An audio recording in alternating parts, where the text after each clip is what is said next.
میرے لیے خوشی کا موقع ہے کہ آج یہاں میں آپ حضرات کے ساتھ بیٹھا ہوا ہوں۔ میں جمعیت علماء ہند کا ایک خادم ہوں۔ ملک کی آزادی کے بعد سے جمعیت علماء ہند جس طرح تقسیم آبادی کے بعد بچے کھچے مسلمانوں کے دین کی حفاظت کرتی رہی ہے اور اس نے بے شمار مدارس اور مکاتب سینکڑوں کی تعداد میں نہیں بلکہ ہزار کی تعداد میں گاؤں گاؤں اور شہر شہر مسلمانوں کے بچے کھچے مسلمانوں کے دین کی حفاظت کے لیے کام کیا ہے۔ اسی طرح جمعیت علماء ہند نے یہاں رہ جانے والے مسلمان اور مسلمان بچوں کی دنیا کی ترقی کے لیے بھی کام کیا ہے۔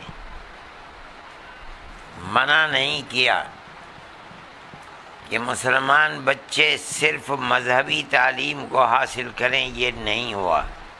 جمعیت علماء ہند نے آزادی کے بعد صباحی اور مسائی، صبح اور شام کے مکاتب بنائے، محلے محلے، مسجد مسجد۔ یہ کہا کہ جو بچے اسکول جاتے ہیں ان کو روکا نہ جائے۔ مسلمان قوم کو جس طرح مفتی کی ضرورت ہے، حافظ کی ضرورت ہے، عالم کی ضرورت ہے، اسی طرح مسلمان قوم کو ڈاکٹر کی بھی ضرورت ہے، اسی طرح ایڈوکیٹ کی بھی ضرورت ہے، انجینئر کی بھی ضرورت ہے، پروفیسر کی بھی ضرورت ہے۔ اس لیے کہ جمہوریت کے معنی یہی ہیں کہ گورنمنٹ اپنے ملک میں بسنے والے لوگوں کی ترقی کے لیے جو بھی وسائل اس کے پاس ہیں بغیر کسی اونچ نیچ اور تخصیص کے لوگوں کی مدد کرے، اور لوگ اس سے استفادہ کرنے کے بعد اپنے ملک کی ترقی کے لیے جو جس طریقے پر بھی خدمت کر سکتے ہیں خدمت کریں۔ انہوں نے اس بنیاد کے اوپر مسلمان کو دنیا کی تعلیم سے روکا نہیں، لیکن یہ ضرور کہا کہ صرف دنیا کی ترقی کے اندر اگر اپنے دین کی حفاظت نہیں ہوگی اور مسلمان یہ نہیں سمجھے گا کہ وہ اور اس کے باپ دادا پردادا مسلمان تھے، تو دنیا کی یہ ترقی اس کی اس دنیا ہی پر ختم ہو جائے گی، آخرت کے اندر اس کو کچھ نہیں ملے گا۔ ہم بھی جمعیت علماء کے خادم ہیں۔ ہم نے ایک زمانہ اپنی زندگی کا جمعیت علماء کے ساتھ لگایا ہے۔ جمعیت علماء کی یہ تحریک رہی ہے کہ وہ مسلمانوں کو اس کے لیے کھڑا کرے کہ لوگ اپنی دولت کو بجائے اس کے کہ دنیا کی معاشی طریقے کے اوپر لگائیں، اپنی دولت کو مسلمان بچوں کی تعلیم اور دین کی حفاظت کے لیے اچھے اسکول اور کالج بھی بنائیں۔ جمعیت علماء نے خود اپنے آپ کو اس کے اندر نہیں لگایا، اس لیے کہ اس کے پیچھے اتنی درد سری رہی ہے کہ ملک کی آزادی کے بعد سے لے کر ان 75 سالوں کے اندر نہیں، اور 20 سال پیچھے چلے جائیے تو تقریباً 20,000 فسادات ہوئے، 50,000 مسلمان کٹ گیا، اب بھی فسادات کا سلسلہ جاری ہے۔ وہاں پہنچنا، یہ ثابت کرنا کہ مسلمان بالکل مفلوج نہیں ہے، اس کے سر پر کوئی ہاتھ رکھنے والا نہیں ہے۔ جمعیت علماء جہاں تک پہنچ سکتی تھی یا پہنچ سکتی ہے وہاں تک پہنچتی ہے۔ اس کے پاس اس کا موقع نہیں تھا کہ وہ خود اسکول قائم کرے، لیکن اس نے لوگوں کو یہ کہا کہ وہ بہتر سے بہتر اسکول قائم کریں، کالج قائم کریں۔ بہت لوگوں نے قائم کیے کالج، خاص طریقے کے اوپر جنوبی ہند میں تو مسلمان تعلیمی اعتبار سے اپنے پیر پر کھڑا ہوا ہے، لیکن شمالی ہندوستان جو بدقسمتی سے انتہائی زیادہ تعصب کے دلدل میں پھنسا ہوا ہے، یہاں اس طرح کی صورت نہیں آ سکی۔ ہم آج بھی لوگوں سے ملتے ہیں، ہم لوگوں سے کہتے ہیں کہ آپ کو خدا نے دولت دی ہے تو آپ اس دولت کا استعمال اس طرح کیجئے، یہ ایک قوم کی خدمت بھی ہے اور بہترین کاروبار بھی ہے، آپ اس کے لیے اپنے آپ کو لگائیے۔ لوگ کہتے ہیں جمعیت علماء بنائے، ہم جانتے ہیں کہ ہم نہیں کر پائیں گے۔ ہم جتنا رات اور دن پھنسے ہوئے ہیں اور جس طرح اپنی جان کو لگائے ہوئے ہیں مسلمانوں کے معاملات میں، ہمارا کوئی کاروبار نہیں، ہم تو کوئی کاروبار کرتے نہیں ہیں۔ ہماری زندگی جمعیت علماء کے پلیٹ فارم پر مختلف جہاد سے مسلمانوں کی خدمت پر لگی ہوئی ہے۔ مصیبت زدہ لوگوں کے ہم امداد مذہب سے اوپر اٹھ کر کرتے ہیں، ہمیں نہیں دیکھتے کہ کون مسلمان ہے کون ہندو ہے، ہم ان کی خدمت برابر کرتے ہیں۔ یہ جمعیت علماء کا ایک نظریہ رہا ہے اور آج تک ہے۔ اسی نظریے کے ماتحت آج سے تقریباً 18-20 سال پہلے مجھے یہ خیال ہوا، میں اس وقت جوان تھا تقریباً، کہ ہمیں دیوبند جیسی مفلوق الحال بستی، جس کے پاس کوئی کاروبار نہیں ہے، کوئی فیکٹری نہیں ہے، کچھ کرنے کے لیے نہیں، غریب بستی ہے، دنیا میں پہچانی جاتی ہے صرف اور صرف دارالعلوم دیوبند کے نام سے، ورنہ اس بستی میں کچھ بھی نہیں ہے۔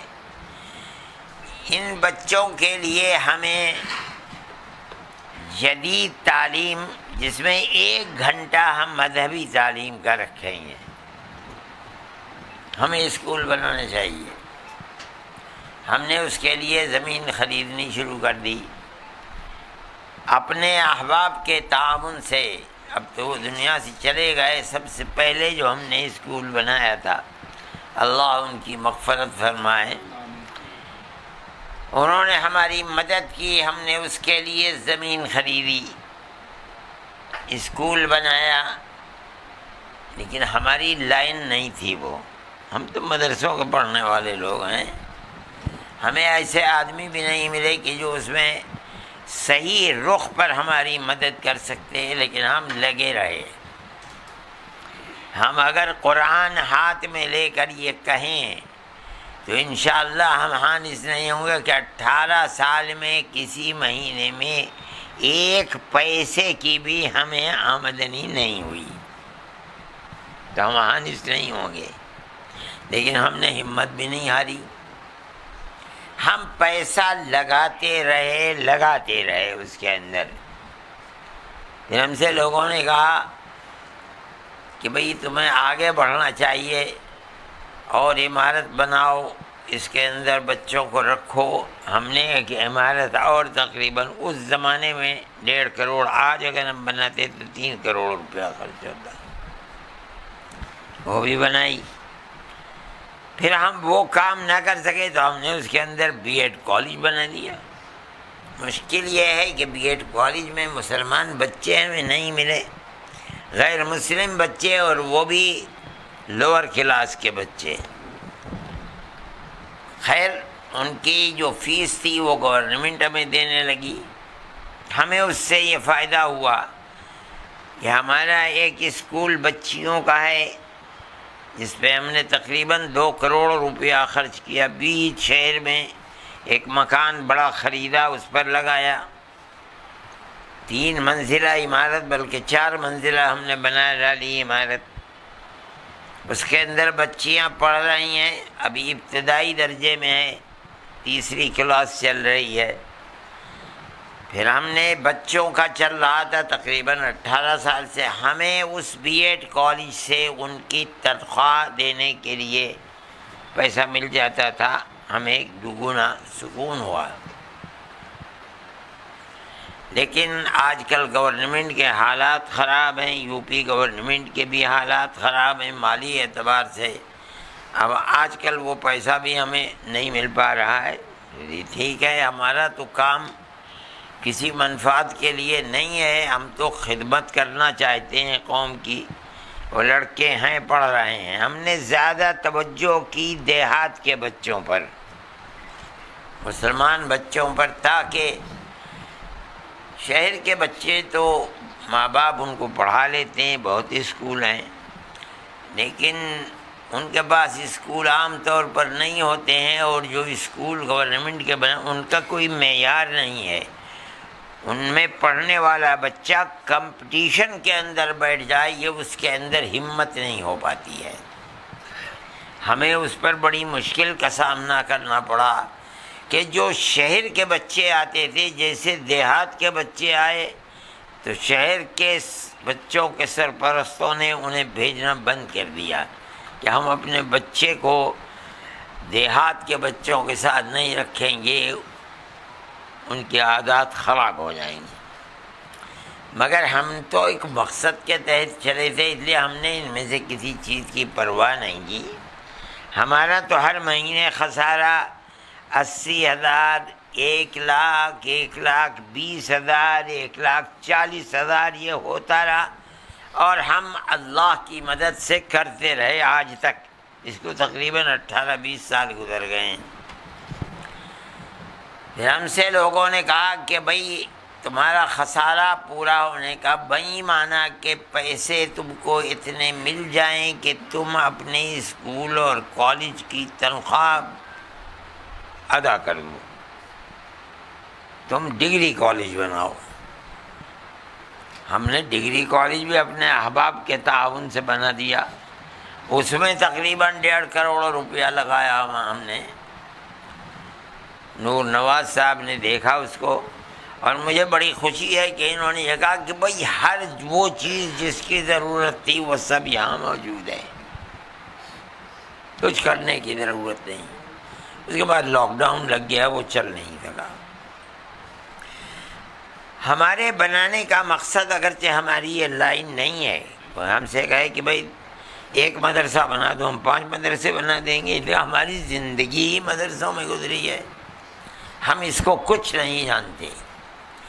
لیکن ہمارے سامنے ایک مقصد تھا، اور وہ مقصد پیسہ کمانا، اللہ جانتا ہے کچھ نہیں تھا.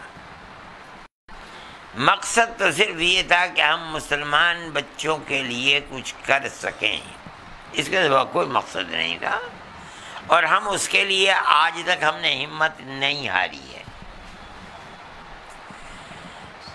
ہم ایسے لوگوں کو پکڑتے بھی رہتے تھے کہ بھائی جو جانتے ہیں ان کو. دیوبند آ گئے تو ہم انہیں لے کر کے بھی گئے. ہم نے دیکھ رہا ہے ابھی میری ملاقات خالد صاحب سے ہو گئی. انہوں نے نور نواز صاحب کا ذکر کیا، بھائی یہاں سینٹر چلاتے ہیں اور مظفر نگر ہی کے رہنے والے ہیں. میں نے کہا بھائی ہمیں ایسے لوگوں کی تلاش ہے، ملاؤ. انہوں نے ان کا نام بھی دیا اور ان کا فون نمبر بھی دیا. لیکن میں اپنے جھگڑوں کے اندر جمعیت کے جماعت کے پھنسا رہا، میں ان کو فون نہیں کر سکا. پھر میں نے ان کو فون کیا، پھر میں نے نواز صاحب کو بھی فون کیا، اور میں نے یہ کہا کہ بھئی آپ دیوبند آئیں اور آ کر کے دیکھیں ہمارے اداروں کو. ہم یہ چاہتے ہیں کہ ہم غریب مگر باصلاحیت بچوں کے لیے اگر کوچنگ سینٹر ممکن ہے اور یہاں بن سکتا ہے تو آپ ہماری عمارتوں کو دیکھیے. ہمارے پاس زمین بھی موجود ہے۔ ہم ان 18 سالوں کے اندر ہم نے 5 بیگھے سب سے پہلے زمین خریدی تھی، 1,25,000 روپئے بیگھا، 18-20 سال پہلے۔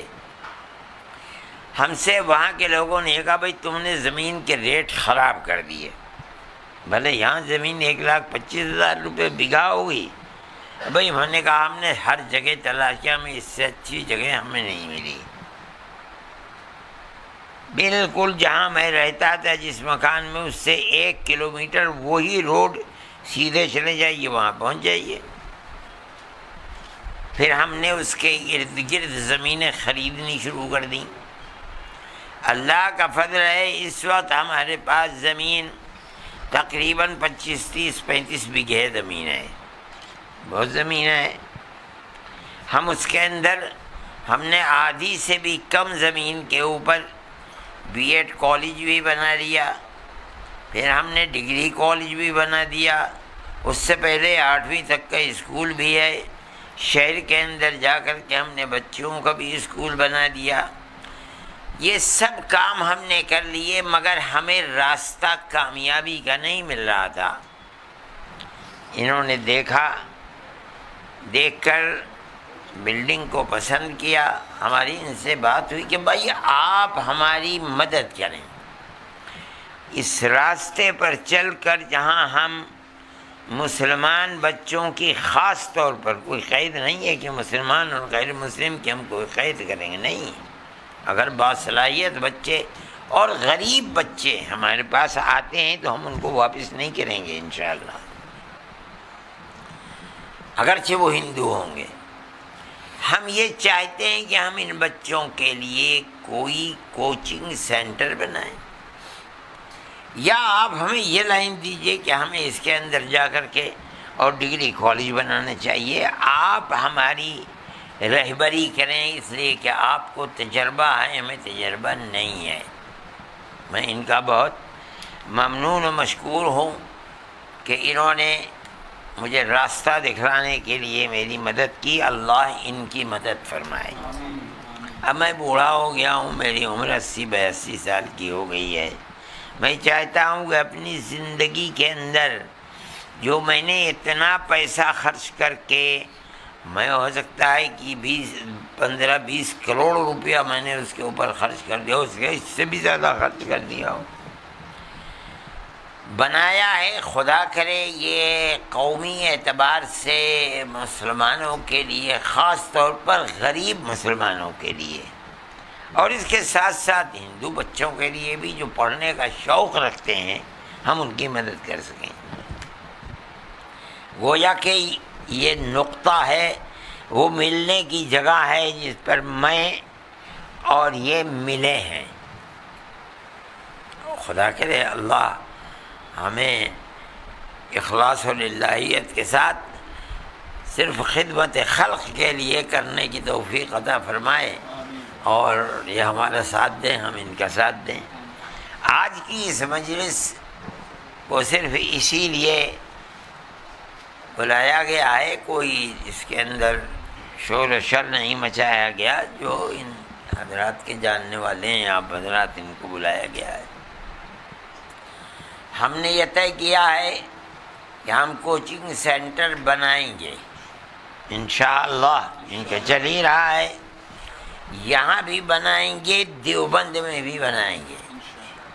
وہ بہترین عمارت ہے، بہت اچھی عمارت ہے، اور اس کے اندر ہم ایک طبقے کو جو بہترین اعلیٰ سے اعلیٰ تعلیم حاصل کرنے والا ہے، قطع نظر اس کے کہ وہ کون ہے، اگر وہ غریب ہے اور پڑھنے کا شوقین ہے تو ہم ان بچوں کو 100 بچوں کو بغیر کسی فیس کے پڑھائیں گے، کوچنگ کرائیں گے انشاءاللہ۔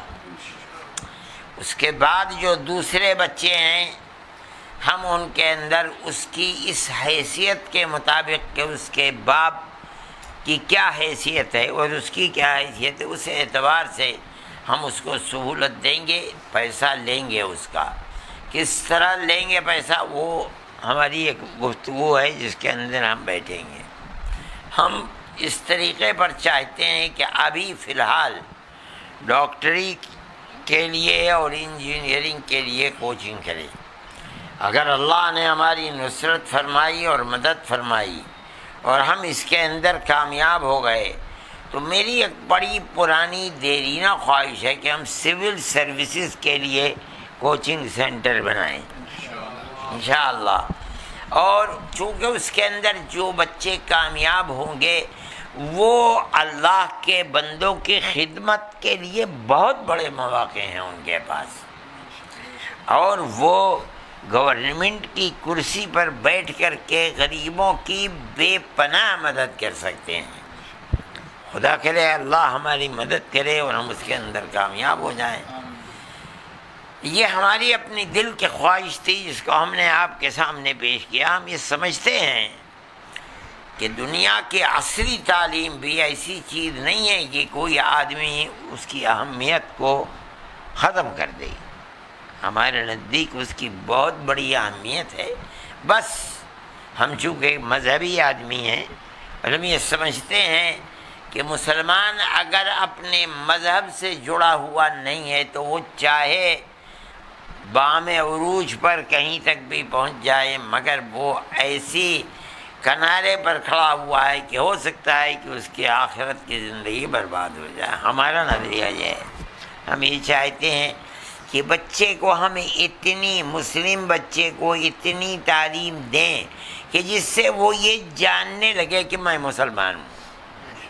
بس اس سے زائد کوئی اور چیز نہیں ہے. ہم اس لیے یہ چاہیں گے کہ جو مسلم بچے ہیں ہم آدھا گھنٹہ پون گھنٹہ 1 گھنٹہ اس کو روزانہ صرف اسلام کی بنیادی تعلیم کے مسلمان کہتے کس کو ہیں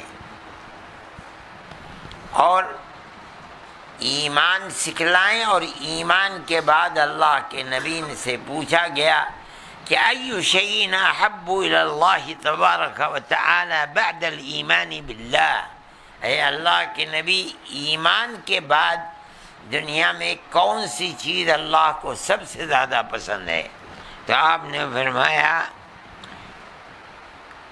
الصلاۃ لوقتها، نماز کو اپنے وقت کے اوپر پڑھ لینا. یہ اللہ کے نبی کا فرمان ہے. ہمارا ایمان ہے کہ جو ان کی زبان سے نکلا وہ حق ہے، جو انہوں نے کیا وہ حق ہے. اس لیے انہوں نے جو فرمایا ہم اسے سر اور آنکھوں پر ایک اٹوٹ چیز سمجھتے ہیں. اس لیے ہم بچوں کو یہ سکھلائیں باقی زندگی کیسی گزرتی ہے یا اللہ کے قبضۂ قدرت میں ہے وہ گزارے گا.